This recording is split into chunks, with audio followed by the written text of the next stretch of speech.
Hello friends, आप सभी का स्वागत है मेरे यूट्यूब चैनल में। तो आज मैं आपके सामने तृतीय ज्योतिर्लिंग श्री महाकालेश्वर का वर्णन करूंगी। भोलेनाथ मुझे उत्तम बुद्धि प्रदान करें कि मैंने जिस प्रकार शिव पुराण से पठन किया मैं उसी प्रकार आपके सामने प्रस्तुत कर पाऊँ।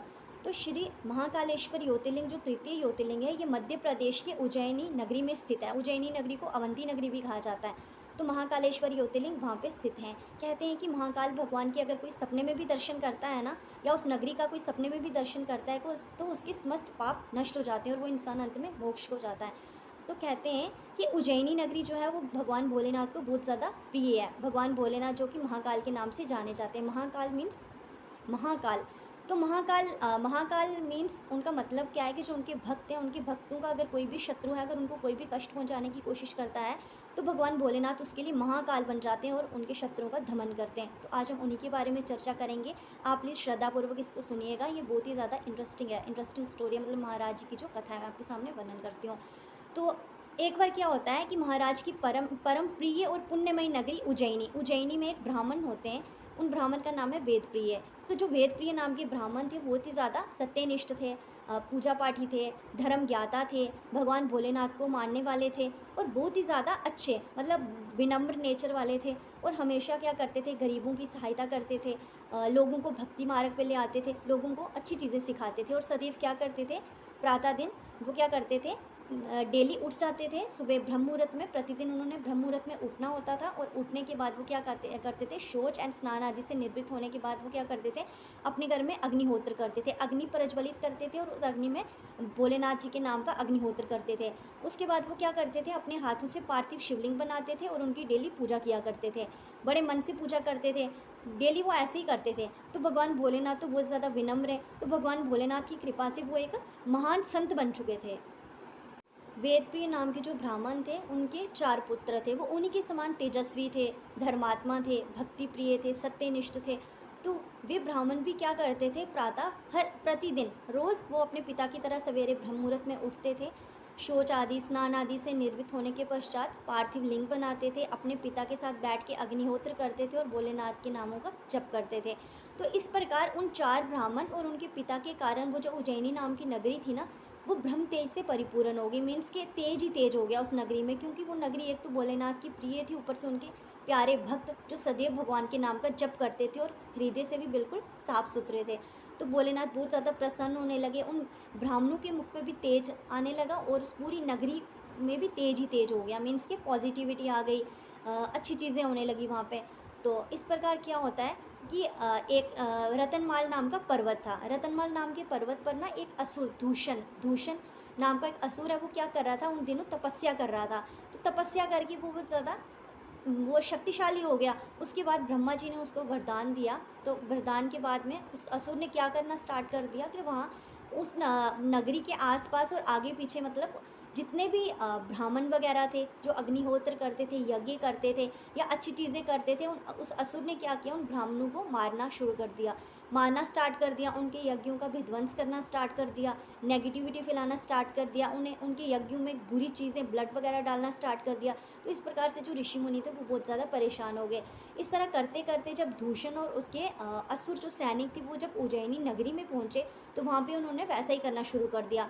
लेकिन जो ये थे ना, यही देवप्रिय और यही लेकिन जो वेदप्रिय थे ना, वेदप्रिय और उनके जो 4 पुत्र थे वो क्या करते थे, वहाँ के लोगों को मीन्स इनकरेज करते थे, उनको समझाते थे, कहते थे कि नहीं, आपको डिमोटिवेट नहीं होना है, ये जो दूषण और असुर हैं हमें कुछ भी नहीं कर पाएंगे, क्योंकि हम तो क्या हैं, हम वक्त वत्सल भगवान भोलेनाथ पर भरोसा करते हैं। और भगवान क्या हैं, वक्त वत्सल हैं, वो अपने भक्तों को कभी भी कष्ट में नहीं जाने देते हैं, उनको कभी भी किसी भी प्रॉब्लम से निकाल देते हैं और कभी उनके ऊपर कोई आँच भी नहीं आने देते। इसलिए हमें पूरी श्रद्धा रखनी चाहिए अपने भगवान भोलेनाथ पर।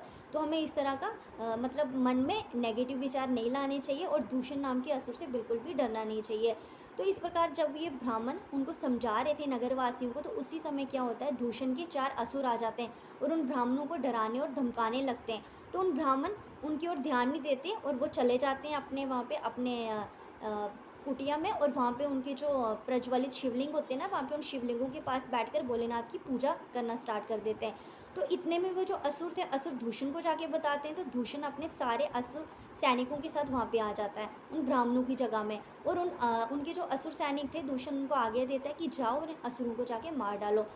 जब वो इतना ही बोलता है ना, तो क्या हो जाता है कि जो ब्राह्मणों ने 4 शिवलिंग प्रज्वलित किए थे, जिनकी वो तपस्या कर रहे थे, उसी टाइम क्या होता है कि उधर ना एक भारी आवाज़ आती है। यहाँ पे उन्होंने शिवलिंग प्रज्वलित किया था, वहाँ पे एक बड़ा-सा गड्ढा हो जाता है, और गड्ढे में से ना भगवान भोलेनाथ प्रकट होते हैं। तो भगवान भोलेनाथ प्रकट होते हैं और गुस्से से उसको कहते हैं, दूषण को कहते हैं, "अरे खल! मैं तुझ जैसे पापी के लिए विकट रूपधारी महाकाल प्रकट हुआ हूँ। मैं तुझ जैसे असुर को कभी नहीं छोड़ूँगा। जो मेरे भक्तों को जो परेशान करेगा ना, मैं उसे कभी क्षमा नहीं करूँगा।"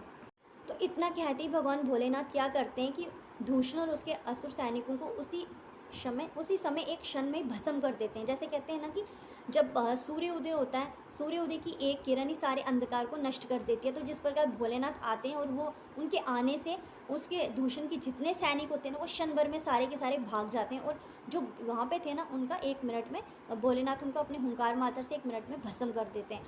तो उसके बाद क्या होता है कि ऐसा करने के बाद आकाश लोक से ना ये सारे देवी देवता भगवान पे फूलों की वर्षा करना स्टार्ट कर देते हैं। तो गंधर्व वगैरह नृत्य करना शुरू कर देते हैं, सभी बहुत ज़्यादा खुश हो जाते हैं।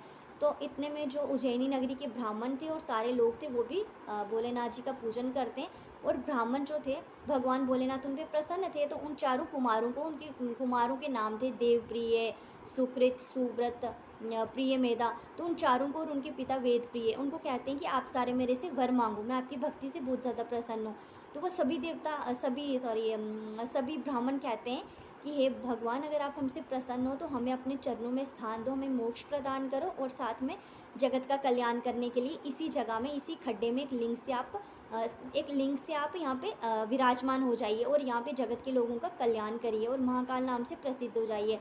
तो भगवान भोलेनाथ कहते हैं कि ठीक है, तथास्तु, मैं आपकी बात को मानता हूँ, और आपने जो मेरे से वर मांगा है, मैं आपके वर को पूरा करता हूँ। आपके कहे अनुसार मैं इसी खड्डे में महाकाल नाम से जाना चाहूँगा, और जो लोग मेरी पूजा अर्चना करेंगे, मैं उनके लिए कोई भी कष्ट, कोई भी दुख तकलीफ़ नहीं आने दूँगा। उनके समस्त शत्रुओं का मैं नाश करूँगा।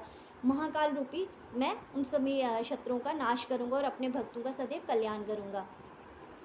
इसके पश्चात क्या होता है कि जब भगवान उनको वर दे देते हैं, तो भगवान भी अंतर्ध्यान हो जाते हैं, और वो ब्राह्मण भी मोक्ष को प्राप्त हो जाते हैं। तो उसके बाद उस शिवलिंग के चारों तरफ में ना एक एक कोस रूपी जो भूमि होती है, वो भी 4 लिंगों में परिवर्तित हो जाती है उन ब्राह्मणों के नाम से। तो वहाँ की भूमि जो है बहुत ही ज़्यादा पावन है, और वहाँ के जो लिंग थे, वो महाकाल नाम से, महाकालेश्वर के नाम से प्रसिद्ध हुए।